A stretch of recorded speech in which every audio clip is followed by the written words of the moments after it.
अब आप लोगों को डिस्कस करने जा रहे हैं नया जो है प्रॉपर्टीज़ ऑफ ज्योमेट्रिक सीरीज। सो नया टॉपिक है properties of geometric series.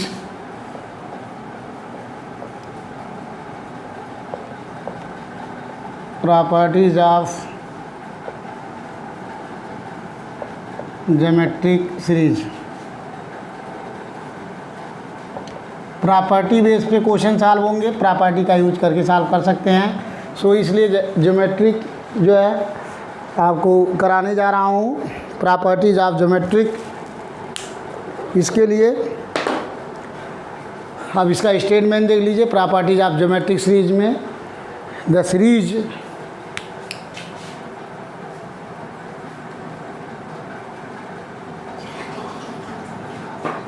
Series 1 plus r square plus r cube plus r to power 4 plus dot dot infinite, ये हमारा ज्योमेट्रिक सीरीज है। देख लीजिए तो द सीरीज ये इज कन्वर्जेंट। अब इसमें बहुत सारे कंडीशन डिस्कस करने जा रहे हैं, फार्मूला डिस्कस कर रहे हैं। स्टेटमेंट है इज कन्वर्जेंट, इज देख लीजिए इज पहला होगा कन्वर्जेंट,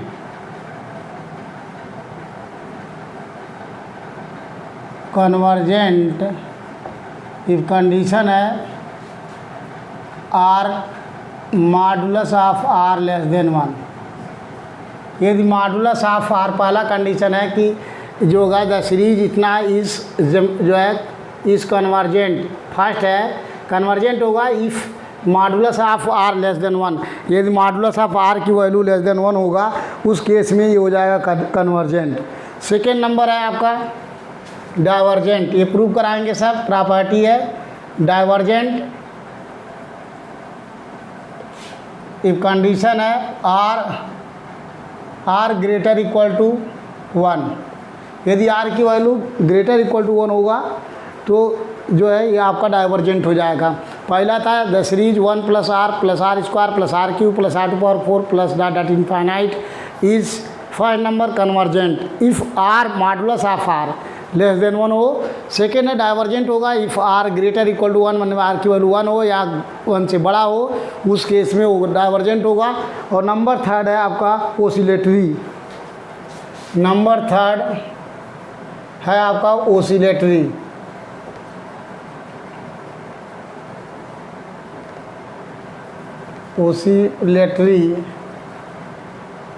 ओसिलेटरी मीन्स ओसिलेटरी होगा इफ कंडीशन है r less than equal to -1।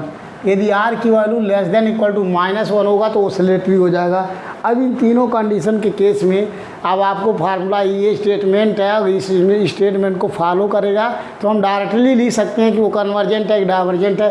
यदि किसी प्रॉब्लम में आर मॉडुलस लेस देन 1 आता है तो सीधे लिख सकते हैं कि अगर कोई सीरीज जीपी हो, ज्योमेट्रिक सीरीज हो, तो ऐसे सीरीज में अगर आर लेस देन 1 आता है, modulus of r less than 1, तो सीधे लिख सकते हैं वो कन्वर्जेंट होगा। यदि आर की वैल्यू ग्रेटर इक्वल टू 1 आ रहा है तो सीधे लिख सकते हैं डाइवर्जेंट है, और अगर r less than equal to -1 आ रहा है तो सीधे लिख सकते हैं वो ऑसिलेटरी है। ये अब इसका स्टेटमेंट को इसको प्रूव कराने जा रहे हैं। ये स्टेटमेंट है, देख लीजिए। तो इसका प्रूफ देखिए। अब प्रूफ में दिया हुआ है सीरीज, जो आपको सीरीज दिया हुआ है, मान लेते हैं let s N equal to 1 plus r square plus r cube plus r power 4 plus dot dot infinite series है। क्योंकि ये इनफाइनाइट सीरीज है तो यस ये हम एन टाइम तक भी ले सकते हैं, लेकिन यहाँ इनफाइनाइट टर्म को डिस्कस करना है, ये फार्मूला डिस्कस करना है, इसको मान लेंगे। ये हमारा इक्वेशन फर्स्ट है। अब पहले केस के लिए डिस्कस करने जा रहे हैं। पहला कंडीशन क्या है, पहले केस ले रहे हैं, 3 केस है।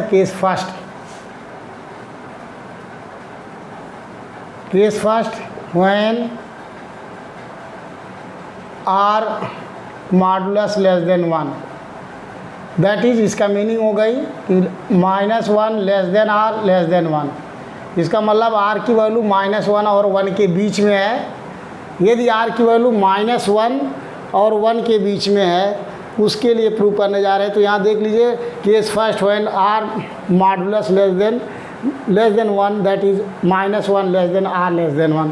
अब इस केस में आपको डिस्कस करने जा रहे हैं, तो देख लीजिए अगर ये कंडीशन फॉलो करता है then limit n tend to infinite और 8 पावर n इक्वल टू क्या हो जाएगा आपका, जब r की वैल्यू -1 और 1 के बीच में है तो मतलब r लेस देन -1 है, -1 और 1 के बीच में है, r की वैल्यू 1 से छोटा है, तब उस केस में इसकी वैल्यू हो जाएगी आपकी इनफाइनाइट। नहीं, इस केस में इसकी वैल्यू हो जाएगी 0। जब r की वैल्यू 1 से छोटा होगा, 1 से छोटा कोई भी संख्या है तो 1 पर पावर इनफाइनाइट में इसकी वैल्यू हो जाएगी 0 हो जाएगी। जब 1 से छोटा होगा तो इसकी वैल्यू हो जाएगी जो है, इसकी वैल्यू 0 आएगी। तो देख लीजिए then limit n tend to infinite 8 power n if r vary करता है -1 और 1 के बीच में हो, 1 से छोटा हो, उस केस में limit n tend to infinite 8 power n equal to 0। ये हमने जो इम्पॉर्टेंट लिमिट निकाला हो, remember the following important result है, वहाँ से भी ये हो रहा है 0, तो 0 हो जाएगा। उस केस में अब एसएन फाइंड करने जा रहे हैं। देख लीजिए अब जब यहाँ r की वैल्यू लेस देन 1 है, less than equal to case में एसएन का फार्मूला होता है, ये होता है आपका 1 minus 8 power n divide by 1 minus r। ये फार्मूला है। कब होगा ये फार्मूला, जब इफ़ r लेस देन 1 है उसके लिए फॉलो कर रहे हैं। अब ऐसे केस में जब यहाँ ये चीज़ है, देख लीजिए टेकिंग लिमिट, हम इसको चेक करना है कि कन्वर्जेंट है कि डाइवर्जेंट है, तो इसके लिए हम लिमिट लेते हैं, limit n tend to infinite S N equal to limit n tend to infinite, ये हो गया आपका ब्रैकेट में 1 minus 8 power n divide by 1 minus r। Solve कीजिए इसको, ये हो गया आपका, ये हो जाएगा आपका लिमिट, ये हो गया 1 माइनस r और 1 माइनस लिमिट हो गया आपका n tend to infinite into 8 power n, ये आया। आप देख लीजिए इसको यहाँ से यूज करेंगे, इसकी वैल्यू 0 है, 1 माइनस 0 अपान 1 माइनस r, ये हो गया आपका that is limit n tend to infinite S N equal to आ गया आपका 1 अपान 1 माइनस r। इससे क्या फ़ायदा हो रहा है कि अगर limit n tend to infinite S N equal to 1 upon 1 minus r है, और ये जानते हैं कि इनफाइनाइट सीरीज़ के जो है योगफल 1 अपान 1 माइनस 1 होता है, तो hence the series is convergent. Proof हो गया आपका, इस फार्मूले हो गया, hence the series is convergent, hence the series is convergent if condition है r मॉडुलस लेस देन 1। यदि r मॉडुलस की वैल्यू लेस देन 1 होगा उस केस में कन्वर्जेंट है।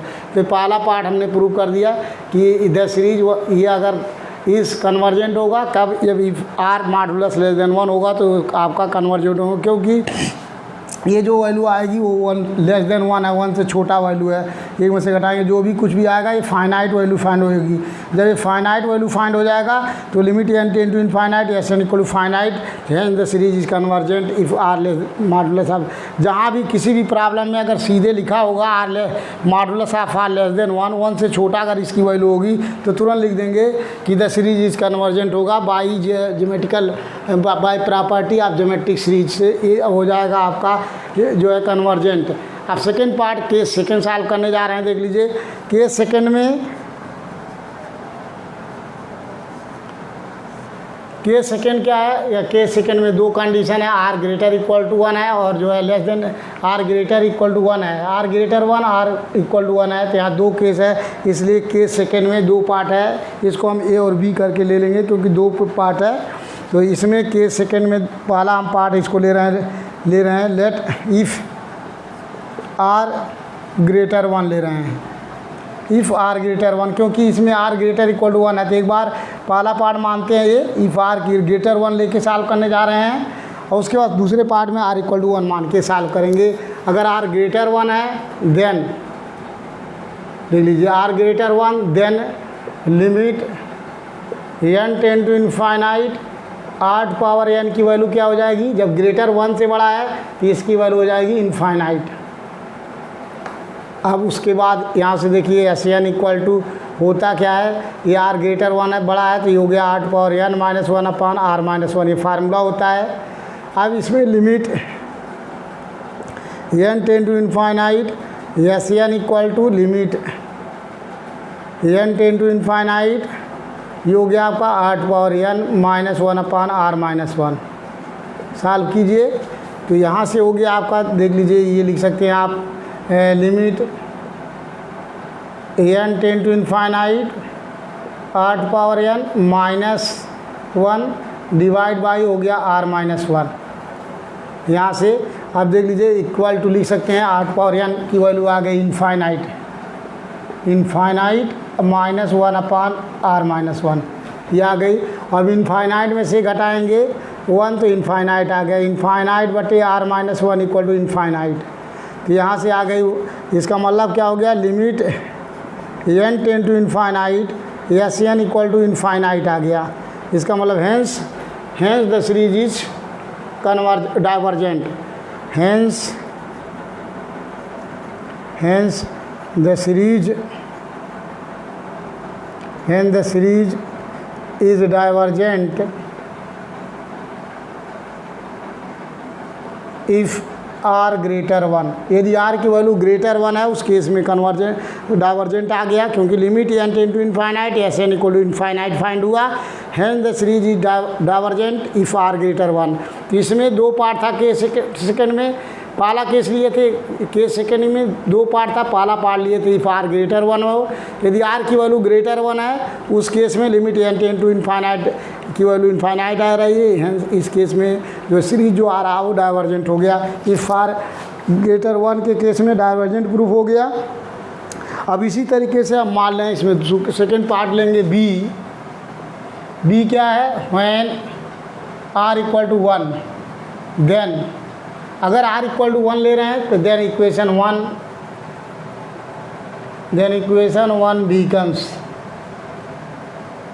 देख लीजिए इक्वेशन बिकम्स क्या हो जाएगा, यहाँ से एस एन इक्वल टू हो जाएगा 1 + 1 + 1 + 1 + 1 + 1 सो डॉट अगर यहाँ nth टर्म तक लेते हैं, nth टर्म तो 1 बार कितने टाइम, n टाइम, तो ये हो जाएगा 1 + 1 कितने टाइम, n टाइम, तो ये हो गया टोटल n। तो ये वहाँ से लेंगे limit n ten to infinite S N equal to, so limit n ten to infinite n, यहाँ n equal to infinite put कर देंगे, इनफाइनाइट आ गया। हैंस द सीरीज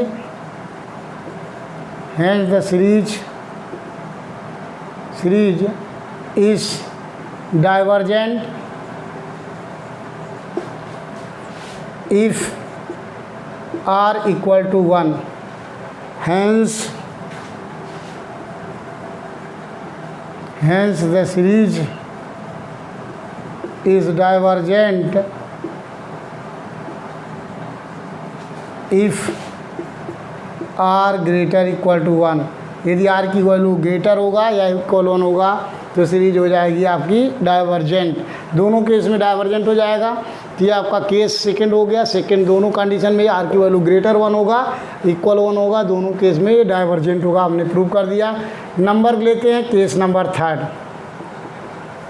आप देख लीजिए केस थर्ड में भी दो कंडीशन है ऑसिलेटरी के केस में, if r less than equal to -1। तो अगर हम पहला ले रहे हैं व्हेन आर लेस देन -1 ले रहे हैं, व्हेन जो है पहला ले रहे हैं, इसमें भी हम दो पार्ट ले रहे हैं, ए बी करके ये हम ले रहे हैं यहाँ से सी।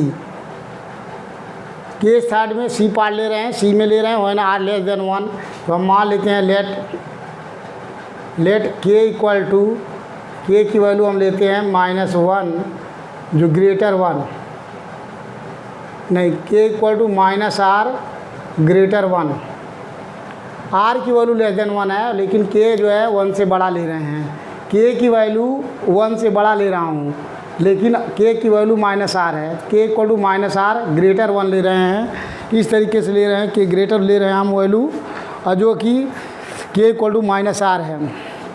हमने मान लिया हूँ लेट जो है ऐसा, लेट इक्वल टू हम के मानेंगे, अभी रुकिए हम मान लेते हैं कि लेट आर लेस देन -1 है,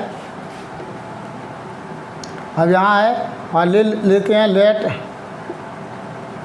के equal to minus r such that, अगर ऐसा है तो के इक्वल टू माइनस आर मान लेते हैं अपने क्वेश्चन में। तो अगर के इक्वल टू -1 तो सच दैट ये ऐसा लेते हैं के इक्वल टू -1 ग्रेटर 1 अपने तरफ से ले रहे हैं, such that k equal to minus r greater 1, मतलब के लेते हैं ग्रेटर 1 और के की वैल्यू ले लिया हूँ माइनस आर, के की वैल्यू माइनस आर हो और such that k equal to minus r greater 1 ऐसा ले रहा हूँ क्योंकि r लेस देन -1 है, r की वैल्यू -1 से भी छोटा है। तो हम मान लेते हैं कि k equal to minus r है, k की वैल्यू माइनस आर मान लिए और जो k की वैल्यू माइनस आर के बराबर है, r छोटा है, r की वैल्यू -1 से छोटा, लेकिन k equal to minus r ले रहे हैं तो k is positive, k means k greater 1 है, k की वैल्यू ग्रेटर 1 है लेकिन k की वैल्यू माइनस आर है।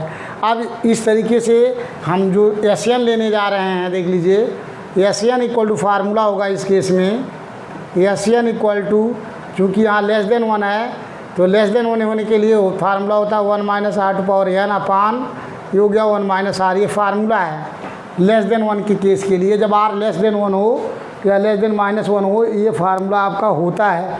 अब इसके लिए हम सॉल्व करने जा रहे हैं, देख लीजिए टेकिंग, अब चूँकि आर की वैल्यू यहाँ हमने क्या लिया हूँ 1 माइनस आर इक्वल टू लिया हूँ माइनस के, यहाँ से देख लीजिए आर इक्वल टू माइनस के लिख सकते हैं।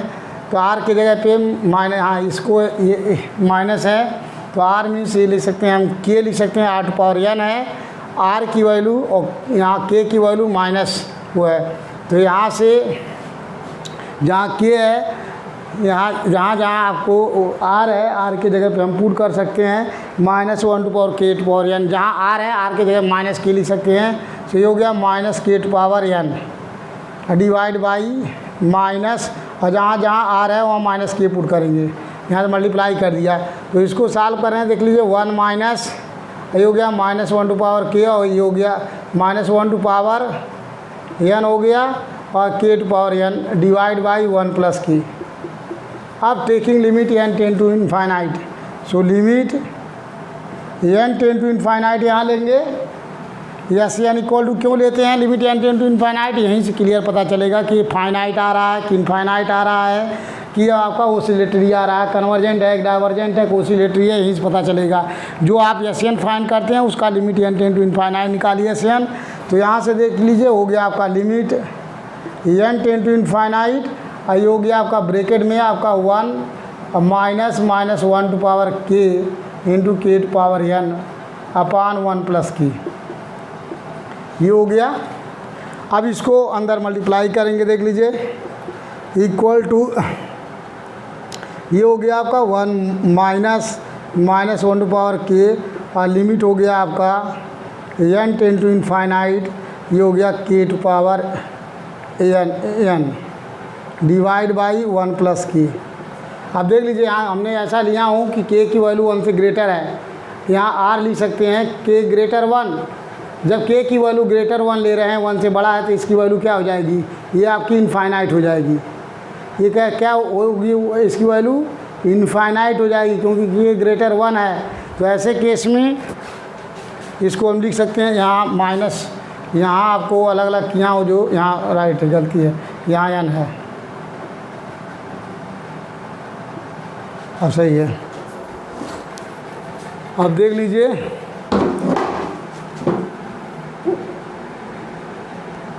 अब यहाँ करेंगे क्या, ये हो गया आपका, देख लीजिए दो रिजल्ट। यहाँ पे limit n ten to infinite k to power n की वैल्यू, चूँकि वहाँ के ग्रेटर 1 है तो वहाँ इनफाइनाइट हो जाएगी। अब यहाँ आएगी 1 माइनस -1 टू पावर n, ठीक है, और यहाँ से ये हो गया आपका infinite divide by 1 plus k. अब दो कंडीशन होगा, देख लीजिए यहाँ दो रिजल्ट फाइंड होगा। दो रिजल्ट ये फाइंड होगा, अगर यहाँ से अगर n की वैल्यू सपोज n की वैल्यू आती है नेगेटिव 8 नंबर है, इफ़ n इज 8 रखेंगे तो -1 और -+1 हो जाएगा, तो ये प्लस इनफाइनाइट आ जाएगा। इफ़ n इज़ 8, अगर n 8 है 8 के केस में देख लीजिए माइनस होगा 1, माइनस माइनस प्लस हो जाएगा 1, तो इसका जोड़ दीजिए तो ये प्लस साइन हो गया, तो यहाँ प्लस हो गया, साइन आ गया, तो 1 plus infinite, 1 plus infinite means plus infinite, और यहाँ इनफाइनाइट अपॉन 1 प्लस के इनफाइनाइट आ गया। और जब n की वैल्यू इवन लेंगे, इवन मीन्स 2 लेंगे, तो देख लीजिए 2 लेंगे माइनस 1 स्क्वायर मीन्स प्लस 1, तो 1 माइनस इनफाइनाइट हो गया, तो 1 माइनस इनफाइनाइट लेंगे तो माइनस इनफाइनाइट आ जाएगा। इफ़ n इज़ इवन, अगर n इवन है तो आपका n की वैल्यू इवन है तो माइनस निगेटिव, अगर ये आड है तो प्लस इनफाइनाइट। आप देख लीजिए ये आया आपका किसकी वैल्यू है, ये आपका limit n tend to infinite, ये Sn की वैल्यू है। तो हेंस द सीरीज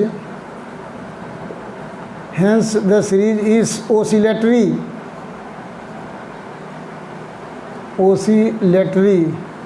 ये ओसिलेटरी हो गई।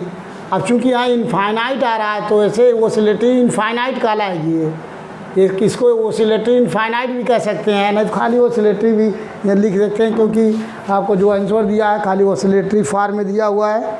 तो hence the series is oscillatory if r जो है, यहाँ देख लीजिए ये आ गया, the series is oscillatory if r less than minus 1, यदि आर की वैल्यू लेस देन माइनस 1 है ये ओसिलेटरी हो गया। Hence the series is oscillatory if r less than minus 1। अब इस केस में देख लीजिए प्रूफ हो गया कि यदि आर की वैल्यू लेस देन 1 हो तो इसलिए हो गया। Hence the series is oscillatory if r less than minus 1। इसमें अभी एक और केस है, डी भी केस है, ये हमने सी डिस्कस किया हूँ, अब डी केस डिस्कस करने जा रहे हैं। देख लीजिए इसमें, क्योंकि 2 पार्ट है, हमने पहला पार्ट लिया हूँ, यहाँ जो ओसिलेटरी में प्रूव करना था देख लीजिए, oscillatory if r less than equal to minus 1 है, तो लेस देन वाला हमने डिस्कस किया कि hence the series is oscillatory if r less than minus 1। अब इसमें एक और पोर्शन प्रूव करना है, डी केस इसी का, ये शायद समझ में आया होगा, ये प्रूफ है। और इसके बाद इसमें अब ले रहे हैं आपको, इसमें डी पार्ट, डी वाला पार्ट ले रहे हैं, केस थर्ड का डी पार्ट है। तो डी पार्ट में क्या है, व्हेन ले रहे हैं आर की वैल्यू माइनस 1, यदि आर की वैल्यू माइनस 1 हो देन द इक्वेशन 1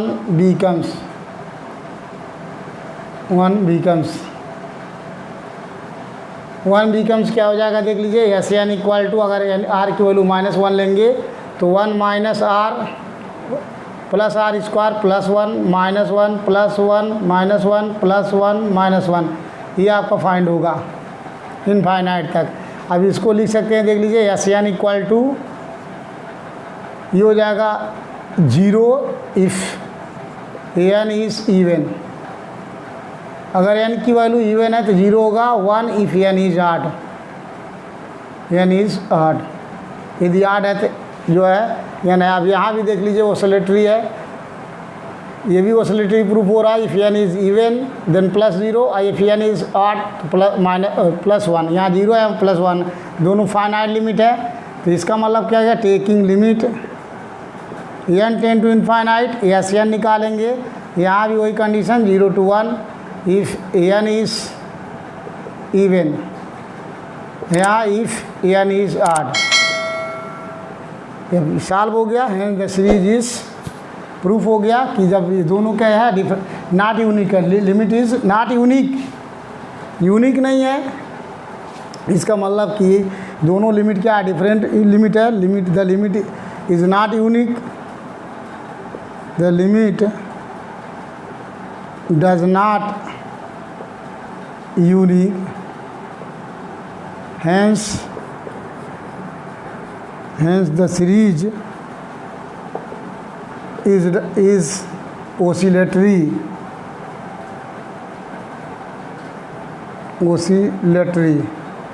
वैसे फाइनाइट oscillatory होगा if r equal to -1, hence the series is oscillatory oscillatory if r greater less than equal to -1, less और इक्वल -1 दोनों केस में series जो है ऑसिलेटरी होगी। ये प्रूफ हो गया। आपको प्रॉपर्टीज ऑफ ज्योमेट्री सीरीज था, इस प्रॉपर्टी का भी यूज करके हम डायरेक्टली इसको लिख सकते हैं कि कौन सा सीरीज जो है कन्वर्जेंट है, कौन डाइवर्जेंट है। ये प्रूफ है, इसका प्रूफ भी आ सकता है क्योंकि अभी पहला दूसरा बार हो रहा है। तो अब नेक्स्ट वीडियो में आपको नेक्स्ट क्वेश्चन कराएंगे, क्वेश्चन के साथ मिलते हैं। आप शेयर कीजिए और सब्सक्राइब कीजिए और सारे बच्चे पढ़िए। कोई ज़रूरी नहीं है कि इम्पॉर्टेंट, ये नहीं कह सकते कि इम्पॉर्टेंट नहीं है, क्योंकि अभी दूसरा एक ही बार पेपर आया है, नया कोर्स है, नया सिलेबस है, आया हुआ है, इसलिए आपको पढ़ना नेसेसरी है। सारे कुछ भी आ सकता है एग्ज़ाम में, कोई गारंटी नहीं है।